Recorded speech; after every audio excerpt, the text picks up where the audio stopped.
I guess you could pretty much say that I am over the whole losing the national title to the Bulldogs. Credit to them. They had their moment, but they lose quite a bit. What do they have coming back?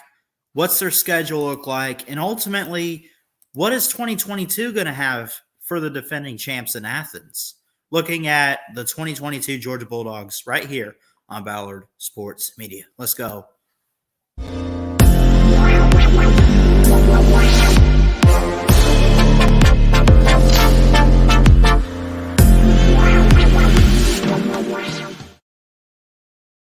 What's going on, everybody? Christian Ballard here, Ballard Sports Media, coming at you with the first preview for 2022 for the college football season. Starting off, out of respect, and I think I'm going to do this going forward, the defending champs, right? I think it's fair to do, and I'm going to do, at least for this year, I think I'm going to do it by conference. But given that, we're going to start with the SEC. It was Georgia who won it, and then the runner-up, my Crimson Tide. We'll get to them next.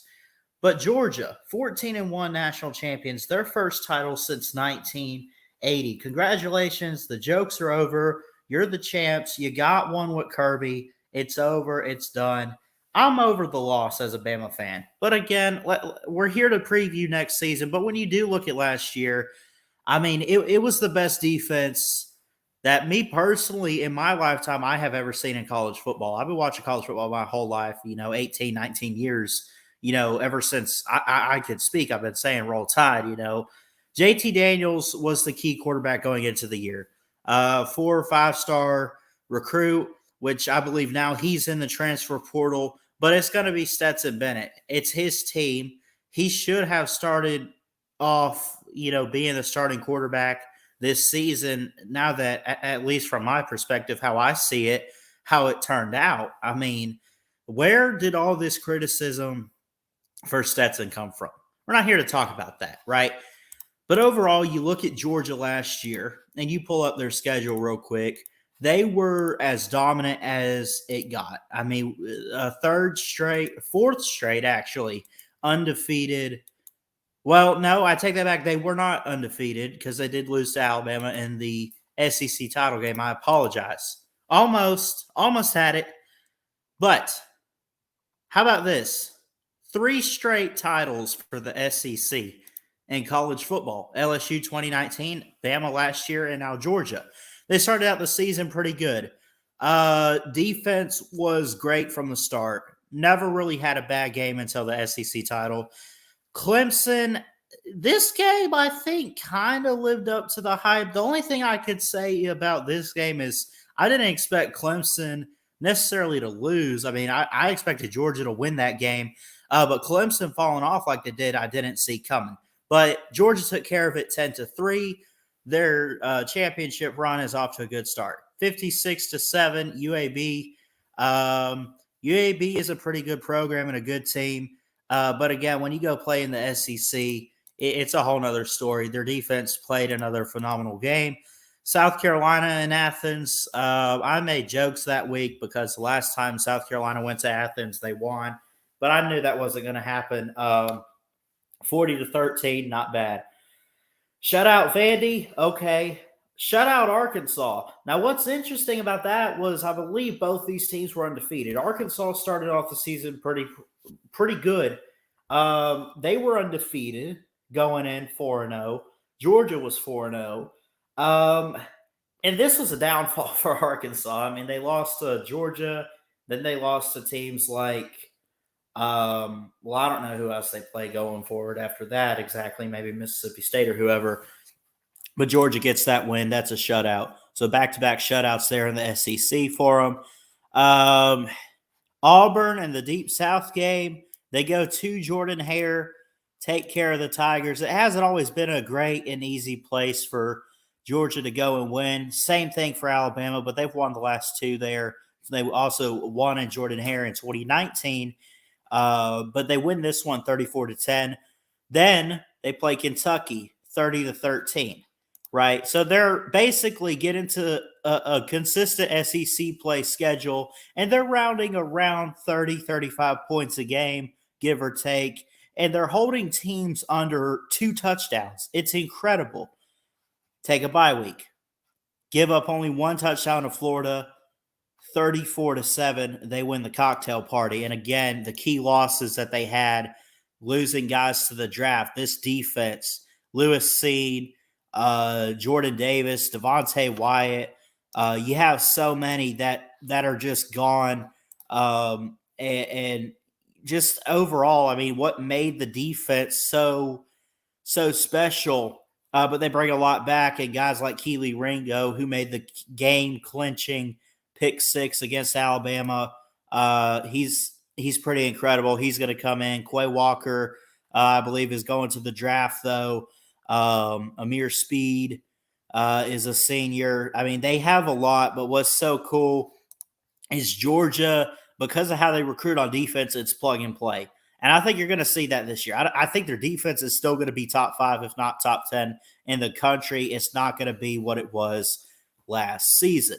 Again, getting back to their schedule real quick. Where was I? Kentucky, they take a bye week, 34-7 over Florida, 43-6 over Missouri.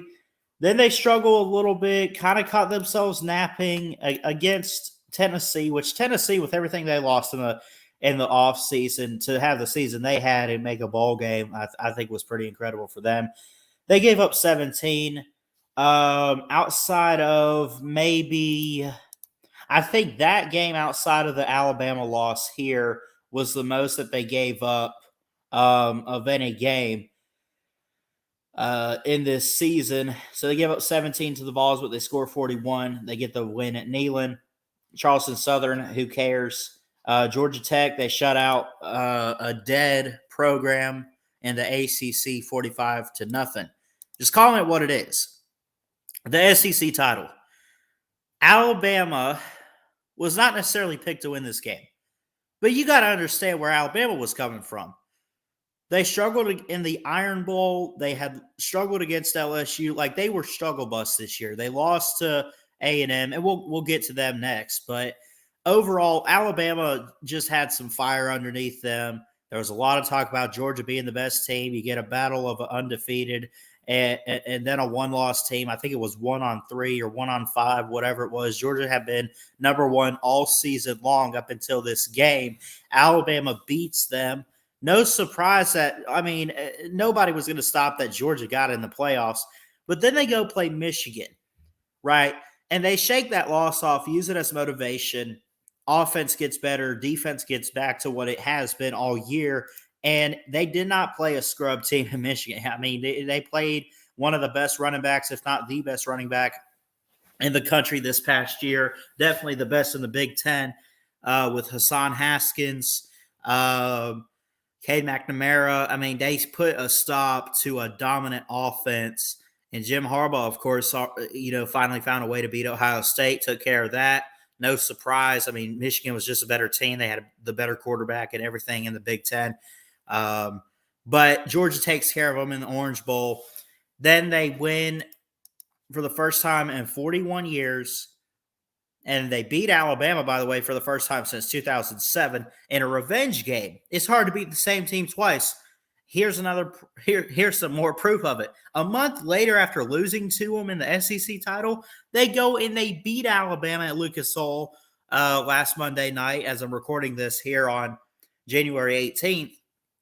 They beat them 33-18. So overall, again, credit to Georgia, 14-1 national champs, did amazing. That being said, let's just go ahead and look at what they have upcoming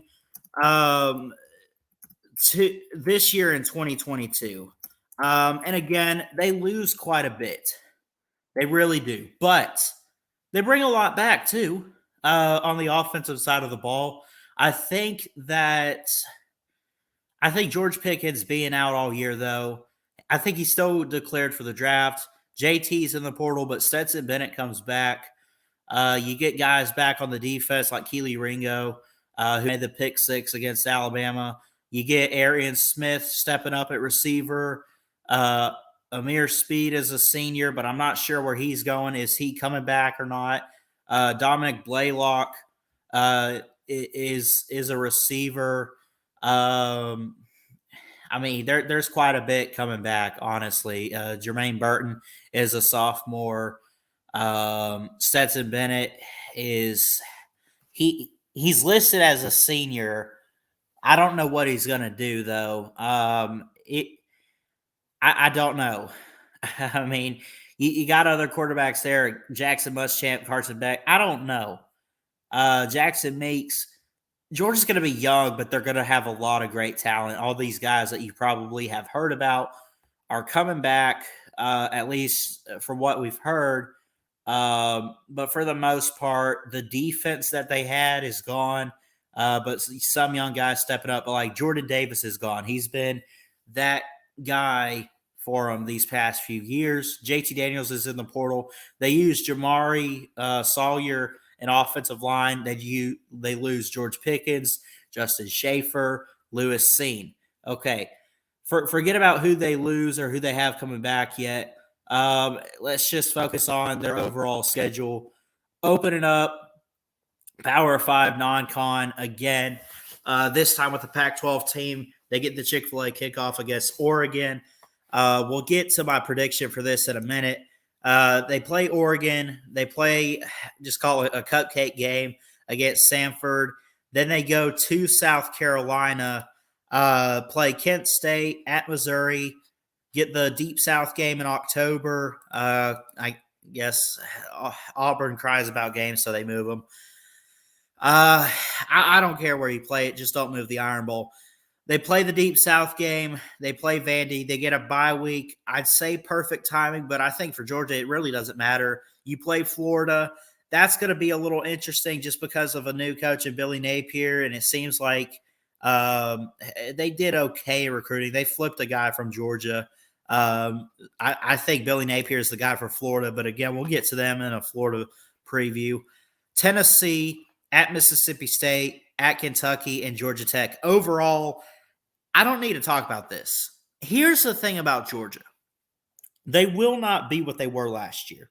And I do think a team like Alabama would step up, win the West, and maybe win the SEC. It might be the team to beat in the SEC all this year, this next season.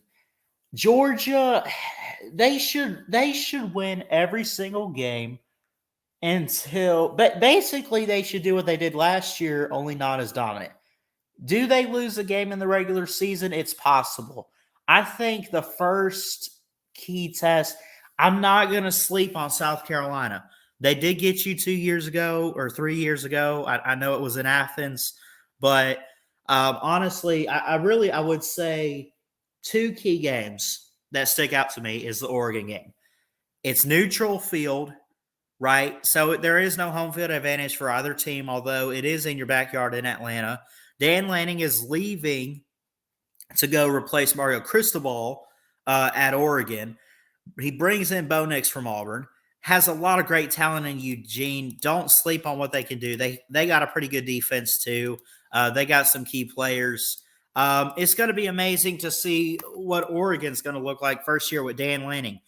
That could possibly be a trap game. It is possible. But again, I'm not holding my breath on that too much. I do think that I think Oregon could be good. I think Georgia's better. You got the defensive coordinator in Tosh Lupoy. You got the junior Adams, who's the wide receivers coach and the co-offensive coordinator. Again, I mentioned Dan Lanning is coming in from Georgia, by the way. But then you also got to think they got a lot of great talent coming in to Eugene. So I'm just going to go ahead and say this. Georgia should win this game. I think that they will. Trey Benson is a great running back for Oregon, though. I'd watch him. He got some playing time last year. Noah Sewell, Penei Sewell's, who was, Penei Sewell was a offensive tackle. Noah Sewell is his brother, but he plays linebacker. Mikael Wright is a key quarterback.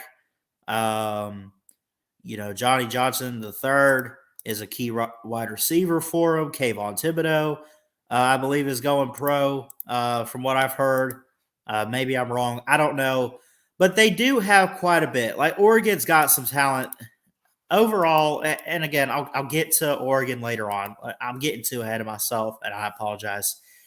Let's just call it what it is. Oregon, Stanford at South Carolina, Kent State at Missouri, Auburn, Vandy, Florida. Oregon could be a mess. I think they compete a little bit, but I think Georgia pulls away. I'm not here to give score predictions. I don't like to do that in my preview video. I'll save that for the week of these games, and I'll actually get the preview videos out for them. I'm going to say they beat Oregon. I think that they just have better talent. Oregon's dealing with the first-year head coach. I don't know if Dan Lanning's been around in college football enough that he can go out and just coach a team right away, let alone go beat the defending champs week one. That's a tall task. Compete a little bit, maybe Georgia just goes in there and straight whoops them in the Chick-fil-A kickoff. Maybe I'm wrong. I don't know, but I'm gonna give it to Georgia. Samford, I can't say much. Win at South Carolina. Spencer Rattler comes in. Austin Stogner. I like Shane Beamer. I think that they're going to have a good team. This is where I put on the list of, and again, 2 trap games that I see being week 1 at Oregon. And then this is another trap game. I don't know what Shane Beamer is going to do this year, but you got to think. Keep running back and Kevin Harris had 600 yards rushing, right? You also have a couple guys to look out for that Spencer Rattler could work with. They got tight end transfer Austin Stogner from Oklahoma as well, with Spencer Rattler coming in. Josh Vann and Jaheim Bell are some key guys that had a great year last year. I really think that they just really needed a quarterback. I don't know if Luke Doughty was the guy, but maybe Spencer Rattler being a 5-star recruit. Oh, it didn't work out at Oklahoma. Well, guess what? Maybe Lincoln Riley didn't get it done. It's possible that maybe Spencer Rattler's not that good of a quarterback. We'll find out. But I really think that South Carolina's got something going for them this year. We'll get to them later on, of course. We'll get to all these other teams later on. That's a trap game. That could be a trap game. Go to Columbia. It's a tough place to play. Could they catch Georgia napping a bit, thinking, oh, we're 2-0. We just had an off week, rest up after a tough game with Oregon, but we're doing great. We got this, right? I mean, come on. But that being said, I do think Georgia's going to win it. But I'd be careful if I'm a Bulldog. I mean, I would not go into this game kind of cocky. Don't go in there thinking you're just going to blow them out. I mean, it's possible, but don't sleep on the SEC. You don't do that. Kent State win. At Missouri, we said some things about Missouri this past year, and they didn't really show much promise, although that game against Army was awesome. I think their defense will be a little solid. I think that they have some offensive issues, honestly. I mean, they got to get a quarterback somewhere. I don't know if it's Bazelak. I don't know who their quarterback's going to be. I don't know what it's going to look like. But they could not score enough last year, and I don't see them. Maybe they get a little better. But Georgia should go into this one and handle them well. Auburn, I don't even know what to say about Auburn. I don't know. TJ Finley at quarterback. Bo Nix is gone. It's the Deep South game. It's a rivalry game. You can't sleep on it. I think Auburn could put some points up. I think that at this point in the season, I don't know what Auburn's going to be record-wise. Are they coming off a loss? I don't know. But again, we'll look at them later.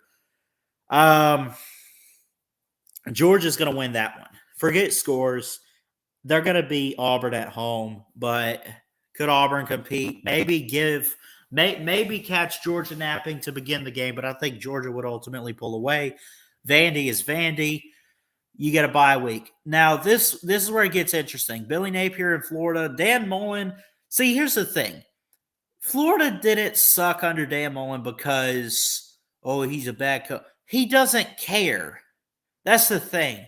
If he had cared, I think that he could have done better at Florida. But he doesn't care about recruiting. Recruiting is the bloodline of college football. It's what makes college football. The players matter.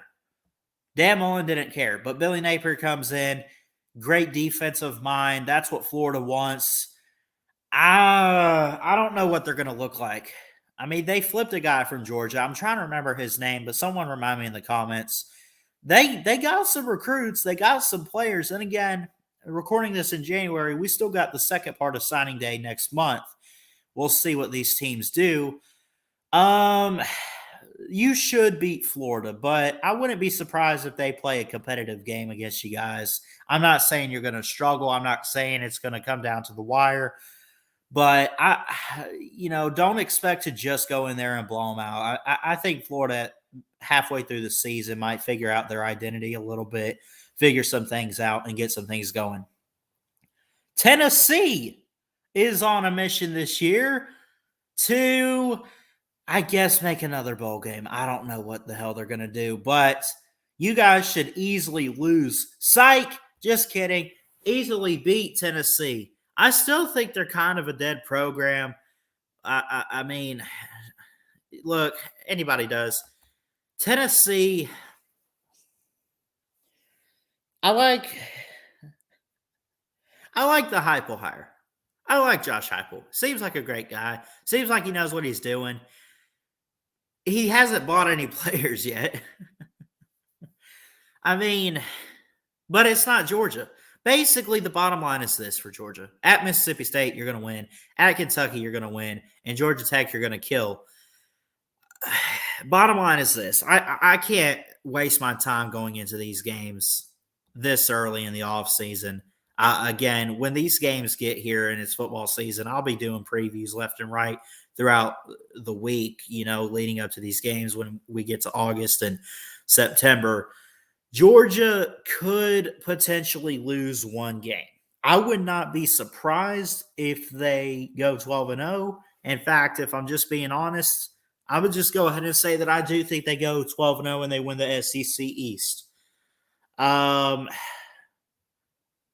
don't know what to expect from Mississippi State. I don't know what to expect out of Kentucky. I don't know what to expect out of any other team that's on their schedule, really. I mean, Florida recruiting's okay so far with Billy Napier. Some improvement, gotta have it.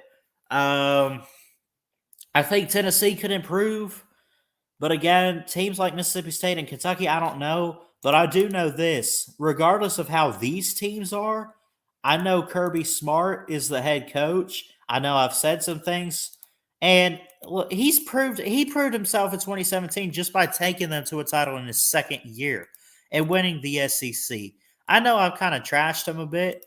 He's an amazing recruiter, an amazing mind, an amazing coach. He's going to do great this year. Is he going to take him back to the title? Probably not. I'm going to stick to it and say maybe not. But overall, you should have no problem. You should not lose more than maybe one game before you hit the SEC title, right? And if you do lose a game, maybe it's a trap game against a team like South Carolina.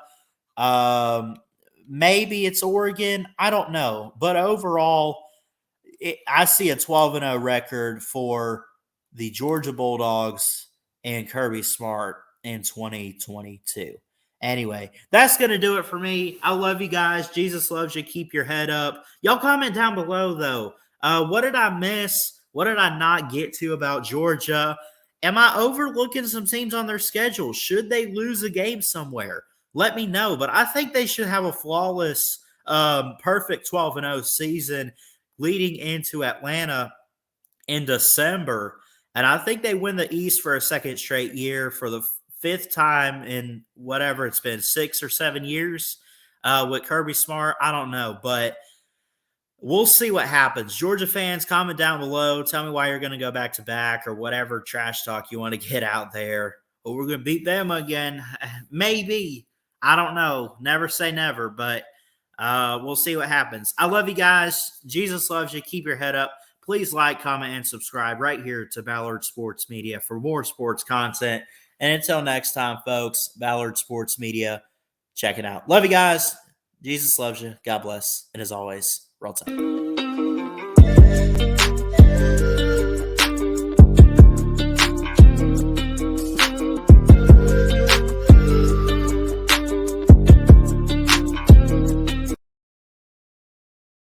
Roll down Tide.